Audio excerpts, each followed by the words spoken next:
Hello and welcome to Sports Today. It's a news-packed show, this one. News-packed. I mean, plenty of sporting action from around the world is what we're going to talk about over the next 25-30 minutes. We're going to talk about Tokyo Olympics. We'll focus on archery, wrestling, athletics, medal contenders for India. We will obviously talk about their recent performances, how they shape up against the rest of the world. We will build up the Olympic coverage more and more going into Tokyo. As you've seen, we are doing specials every day.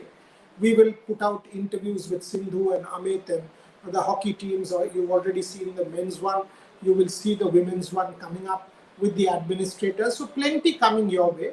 Today we will focus on, as I said, on archery, on wrestling, and on athletics. We will also talk about the Euros. We will focus specifically on the England quarterfinal. What happened last night, Italy versus Belgium and Spain versus Switzerland. And we are going to focus on the two quarterfinals of tonight and to what we are expecting in the two quarterfinals of tonight.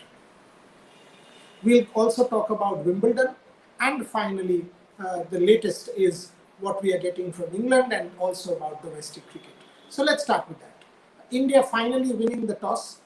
Every match is important, by the way. The first point that I want to make to you is it's a 6-2 point difference for England at this point. So if India wins this, it's 6-4, and then going into the T20 series, every match has its points. So it's a cumulative series. It is not about 3 ODIs and 2 T20s or whatever, something like that. It is about a cumulative series, test match, ODIs, and T20s. So every single game is important. Mithali Raj winning the toss, electing to field first, India going in with an unchanged side. It is very, very important. It is very, very important for India to pick early wickets. To get early wickets is massively, massively important. The second thing is Tammy Beaumont, Heather Knight, Natalie Siva. Any of those can get a big one. Lauren Winfield as well. So England also going in unchanged. So as you can see, they are also trying to make every single point come their way. I expect India to do much better. There was rain around. Winning the toss should help. Jhulan and Shikha have bowled well the last game. They got the ball to move. Jhulan Goswami's first spell was excellent when she got that Tammy Beaumont wicket with the delivery. Poonam Yadav came in and bowled reasonably well the other night. But you've got to keep picking wickets. At 130-40 odd for 5, then that partnership between Dunkley and Catherine Brunt had taken the match beyond India. Hopefully, we will make it 2-1. I had a chat with Mithali Raj yesterday when she said that, which I broke on Sports Today and on my handle, that she will play. She's very motivated to try and win one game and make a difference. That's what you want. You want the captain to lead. Every game will get you ready and closer to the World Cup and in decent enough form. So I expect the Indian women's team to do reasonably well today in the third ODI. Now to domestic cricket. As you've just seen, the BCCI about half an hour, 1 hour back has made the announcement for domestic cricket. I was speaking to BCCI officials and they confirmed that it will be uninterrupted domestic cricket, all the major domestic tournaments starting September with the women's tournament, the senior tournament. There are about 300 matches for women between September end and April. The important point is the only issue, if you ask me, is maybe the women could have also gotten the long form game because test matches are also happening. Australia won, England won, and if the plan is to play more tests, that's the only thing. Otherwise, it's a superb calendar. There are plenty of ODIs, plenty of T20s, the Women's Challenger Trophy between October 27th and 31st. 300, close to 300 games for the women between September end, 21st rather, September and April is a very impressive domestic calendar. The men's tournament also, the men's calendar also looks totally packed with the Ranji Trophy, the Mushtaq Ali Trophy, and every possible domestic tournament that we weren't able to host last year. If that happens, and obviously there is no further COVID disruption, all these players and the bio bubble should be vaccinated. And if that happens, obviously with 2 jabs from now on, there is no reason that why the BCCI cannot complete an entire domestic season. If the other countries can do so, despite a surge in cases like the United Kingdom. There is no reason why India can't, and we should definitely be able to control COVID better with increased pace of vaccination from now leading into September and post-September. So I have every reason to believe that the domestic cricket calendar for this particular year should be complete and looks pretty decent to me. The third point, the news point that I want to focus on is obviously the Euros. If you watched that game between Spain and Switzerland, it was almost Jan Sommer versus Spain. Constantly the Spanish, and after the red card more so, the Spanish got a freakish goal when it ricocheted off the defender and went into the goal. They kept that lead 1-0 till halftime. Then the Swiss equalized. And once that happened, and after the red card, it was all Spain. It was all Spain. They kept coming. But the defenders and the goalkeeper was in stellar form. Be it the last 15 minutes of play in extra time, there was at least 4 or 5 scoring opportunities. One from Morata, one from Jordi Alba. Multiple times Spain came close with the headers, and each time Jan Sommer was up to the task. So it was an incredibly creditable performance from Sommer. And when it went into the penalties, they had taken the French out, the Swiss. Could they have taken Spain out as well? Multiple world champion and European champion teams taken out in the same year.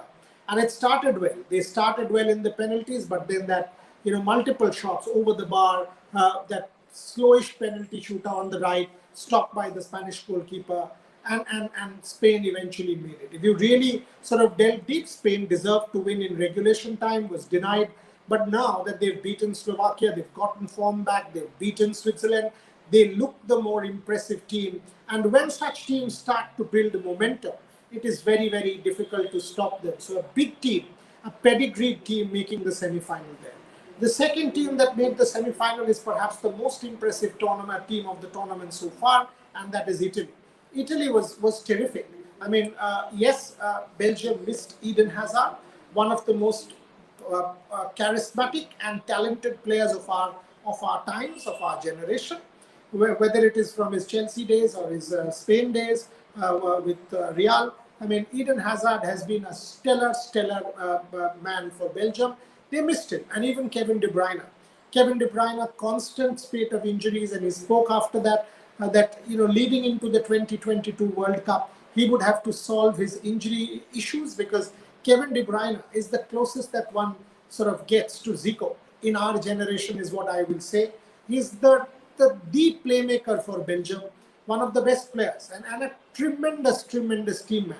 He had a huge ligament issue. In fact, there was a tear. If you read his interview, he says that he had a tear, and it was because of the medical staff that Kevin De Bruyne was able to play. And that shows you his commitment for the Belgian team. But Italy was clinical. Whether, yes, Belgium got its opportunities in the second half to make it 2-2, but you've got to say Italy largely has been absolutely spectacular right through this competition. Romelu Lukaku striking that penalty on the eve of halftime, making it 2-1, opening the game up, but Italy right through. And justifiably one can say that the better team won.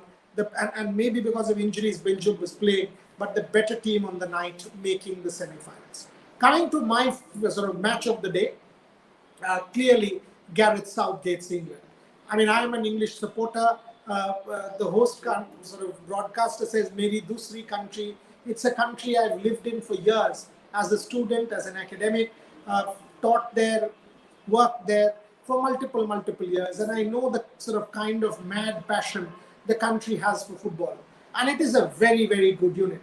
Gareth Southgate has already spoken to his boys multiple times, if you read his interviews, telling them to create history and not give up after that victory against Germany. Not since 1966 and 68 under Al Ramsey that England has made the semi-final of 2 major tournaments. In 66 they won, and in 68 they made the semi-finals, and they've again come close. They've come close this time. 2018 World Cup, they made the semi-final, and now in the 2020-21 Euros, they are one step away from the semi-final. Against Ukraine, they will start favourites. Can they make it to Wembley? And if they do, yes, there is a COVID surge and all of it, but if the English make it to Wembley, that chorus of the trophy is coming home will only grow louder. And if you actually take a look at that English side, maybe they will. They've got some people on uh, one yellow. Will they give a break to some of them? Harry Maguire, for example, and they get Mason Mount and some of them back. But the point is that Raheem Sterling, Harry Kane forward line, and the way they combined after that change when Jack Grealish came on the park along with Luke Shaw was tremendous against Germany. Again, it is a very, very talented English team. If you take a look, Sterling, Kane, Grealish, Foden, Shaw, uh, it's a very impressive side. And even the back line, Stones is fantastic, Maguire, Mount, Trippier. It is a really, and Pickford saved that reaction save last day was a superb one. So this English team actually has the potential to go the distance. I'm betting for them, backing them to win the quarterfinal against Ukraine, make it to the semi-final tonight. And then once they make the semi-final, it actually opens up. They can get a ride to the final. I mean, the English should be favorites to make it to the final when anything can, of course, happen. But if they do that, I mean, if they make the semi-final, the home crowd will get behind them at Wembley, and it will be the England team that will become the team to beat. So, cracking quarterfinal, England versus Ukraine. As I said, I will be backing the English tonight. There's absolutely no debate in my mind that they start favorites. Coming to Wimbledon, yet again, Southwest 19. I mean, SW19 will never cease to amaze you, but the high point for every Indian. Yes, we know that Novak and Roger and all the big boys are still up there, and Novak has made it to the last 16. The Golden Slam is alive.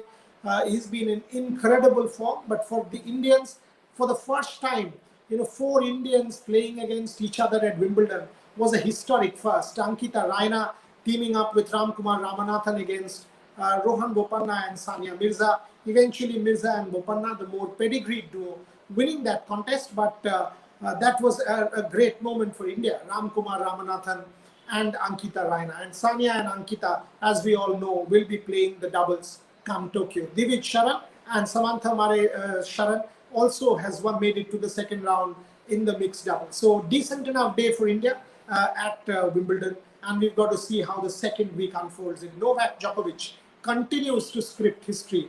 As I said, the Golden Slam dream is still very much alive for perhaps the fittest man on the planet. Roger Federer continues to march on. All of us Federer fans will want to see him go the distance as well. So cracking second week in the offing as far as Southwest 19 is concerned. Moving on to Tokyo 2020. As you've seen, we've been constantly deep diving into Tokyo and analyzing India's performance. Now let's focus a little bit on athletics today. See, frankly, despite all of the qualifications, we now know Aditi has made it with the 100, 200.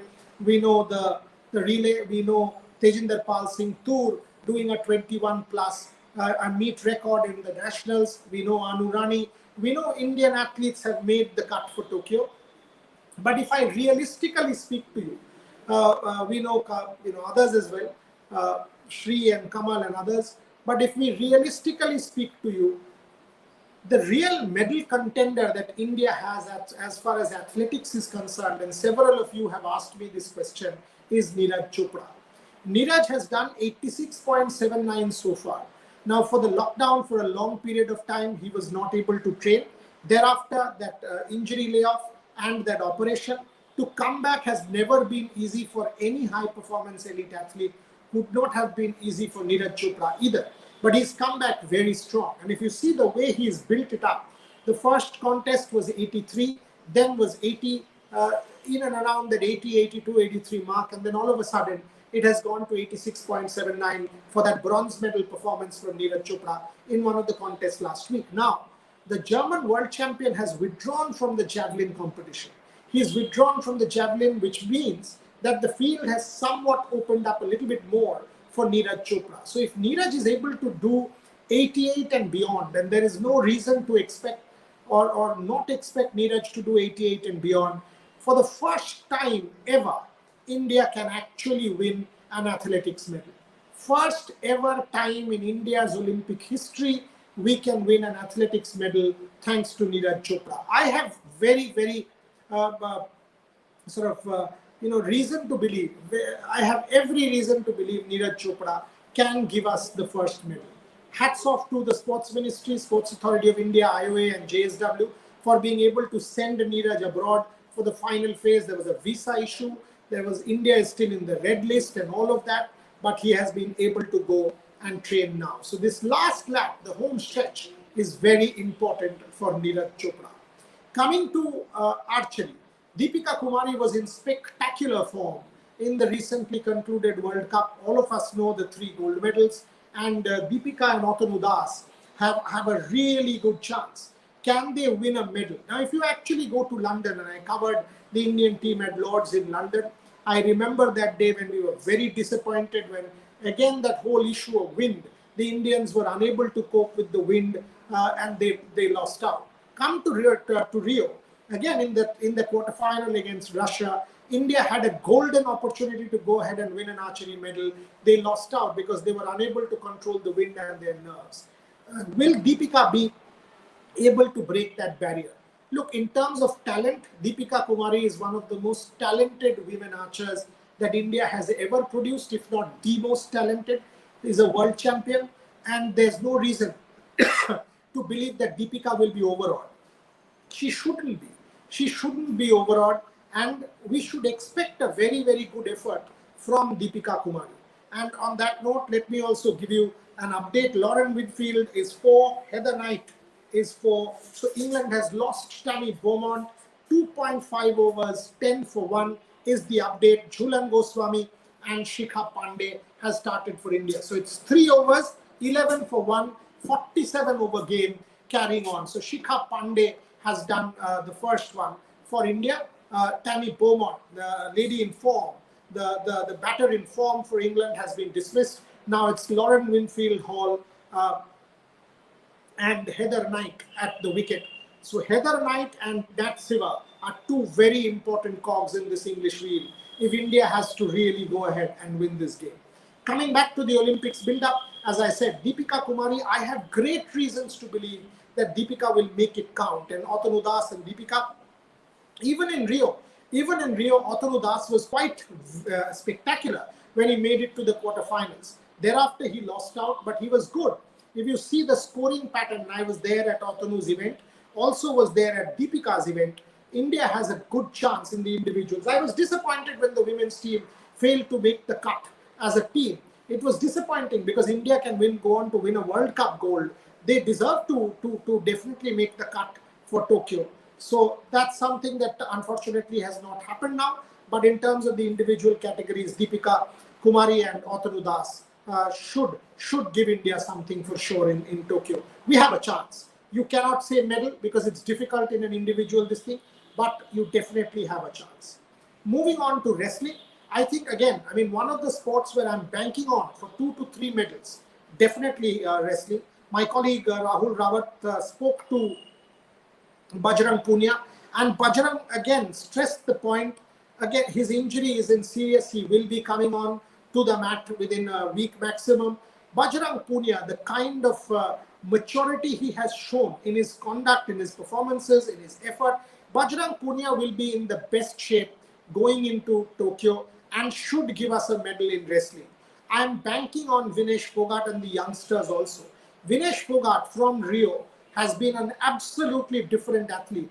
If it was Sakshi Malik who came from nowhere, again, it was Vinesh Phogat who was the favorite for sure in Rio. Unfortunately, she got injured in that quarterfinal against the Chinese opponent and had to sort of leave the mat in pain. But Vinesh Phogat has a great chance going into Tokyo. Others, Ravi and others, we have a good chance. The Indian wrestling contingent that is going to Tokyo is a very, very good one. I have only named a couple because these are the 2 stellar performers, both world champions, number ones in their respective weight categories. Bajrang spoke about the importance of the 65 kilogram category in that interview with Rahul Rawat, who will be with me. Rahul is actually going to come with me to Tokyo. So the coverage will be of a very, very good nature. Every possible news and interview we will break on India Today and Sports Today and Aaj Tak and Sports Tak. So you can watch Rahul and me every day from Tokyo. Coming to the points that Bajrang Punia was making, he said 3 things. 65 kilogram category is perhaps the toughest twist in wrestling because people from 61 move up and 66 it's now 1 kilo less. So we've seen a number of others move down as well. And if you see the point that Bajrang made, that no two people has won 2 consecutive golds in the 65 kilogram category. Never has it happened that you've been able to repeat your gold medal winning feat, which is telling because if you really sort of analyze, you will understand that how competitive that weight category is, which is why you will never have a repeat winner. So this time round, it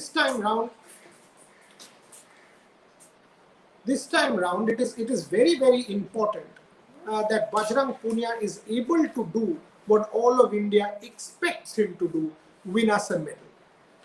Vinesh has not lost any competition since Rio. If you actually think, Vinesh has not lost a single medal that she has competed in since that Rio injury, where after her comeback that is. So there is every reason to believe that we have a possibility. I'm giving India 2 to 3 in wrestling, maybe two. Let's be on the conservative side. I'm giving India 2 going into the Tokyo Games. Finally, the sport I want to analyze for today is boxing. In boxing, we have a decent chance. I spoke to you about Amit Fangal. I will sort of delve a little bit deeper about the subjectivity of boxing. Because you know what? Yes, IBA has added a couple of categories and all today in terms of news. But what you've got to see in boxing is like that Amit Fangal bout in the Middle East, in Dubai. He was the one, in Doha, sorry. He was the one who was supposed to win a couple of weeks back, but it went to his opponent. Why? Because it's also about India's clout within IBA. I was having a chat with Ajay Singh, the president of the Boxing Federation, and he was saying that, things have obviously improved compared to what it was, but because it's such a subjective sport, that the pressure, the judges, unless you are a real player in the boxing universe, you will see that these kind of things go against you. These kind of things, somehow a 50-50 call inevitably goes against you. And that is a problem. That is a big problem as far as I am concerned. So with Mary Kom, her stature sort of precedes her. With Mary Kom, you will hardly see an unjust verdict from the judges. But when it comes to a Lavlina Borgohain, for example, you will see decisions going against India. With an Amit, you might see a decision going against India. With a Vikas, with a Mary, there is this whole build-up about Mary.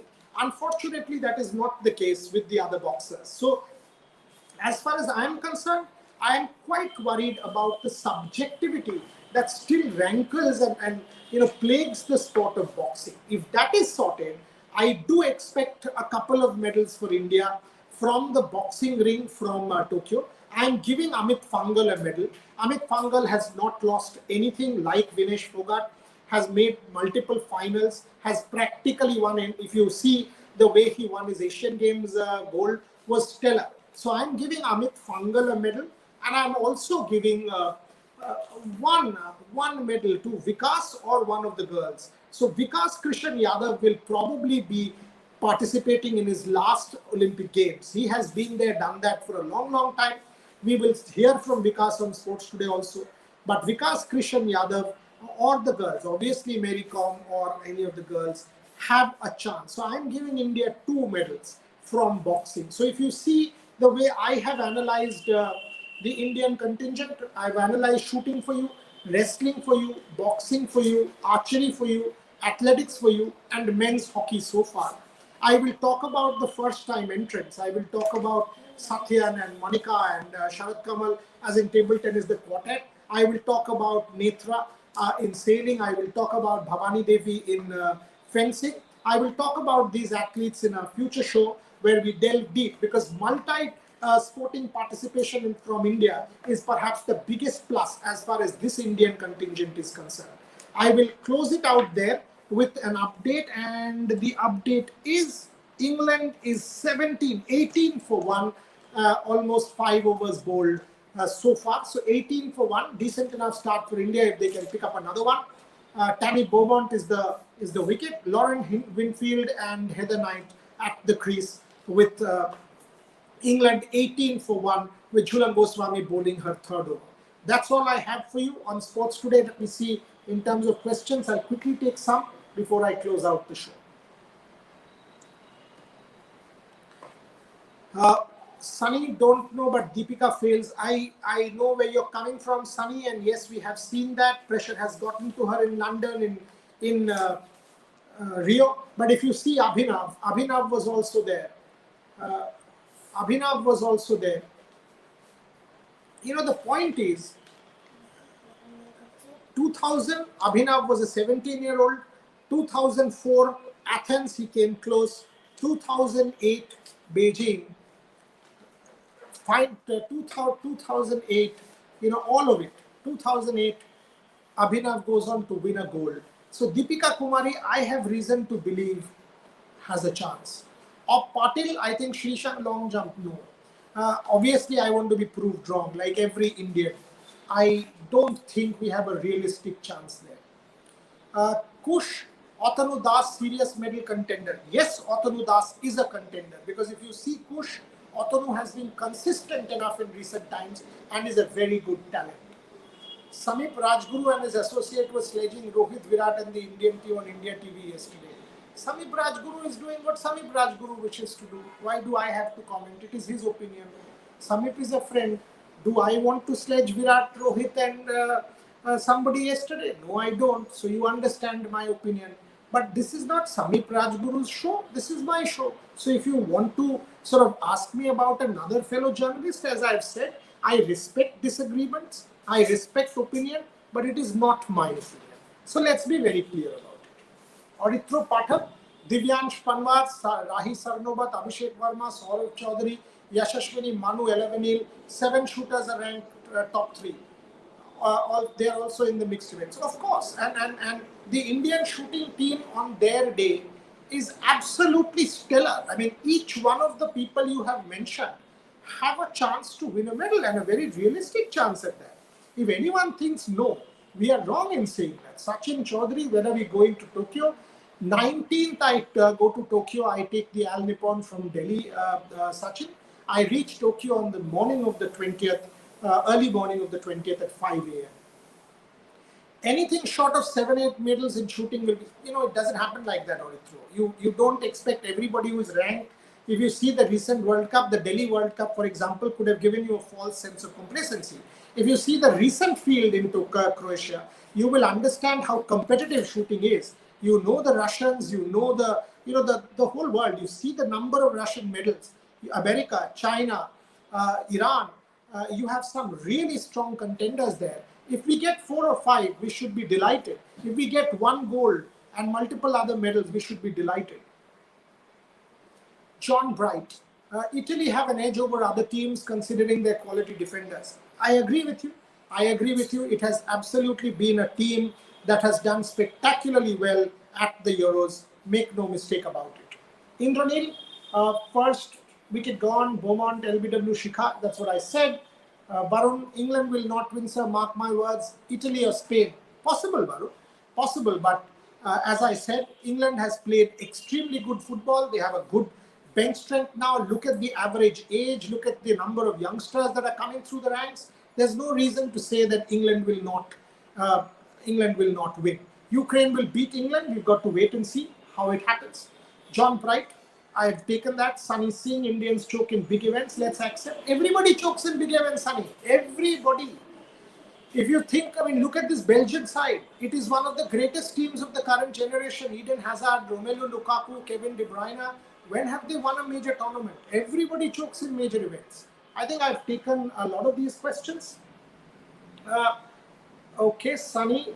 Choke in finals, I said. Yeah, I mean, as I said, every team does. New Zealand you're talking about. New Zealand last won a world competition in 2000. After 21 years, they've won an ICC competition. So it's not as if New Zealand has won every day. Of Patil, I've spoken at length. What about Kamalpreet Kaur in discus? No, I don't think so. Outside chance is what maximum I will say. Nothing beyond. We should also talk about Mirabai Chanu, because Mira has a great chance in weightlifting in the snatch. That world record was a spectacular lift, and Mira has been stellar. So if Mira gets us a medal, I will not expect a gold, because if you see the Chinese, they are absolutely special. But if Mira gets us a medal, I will not be be surprised at all. Okay.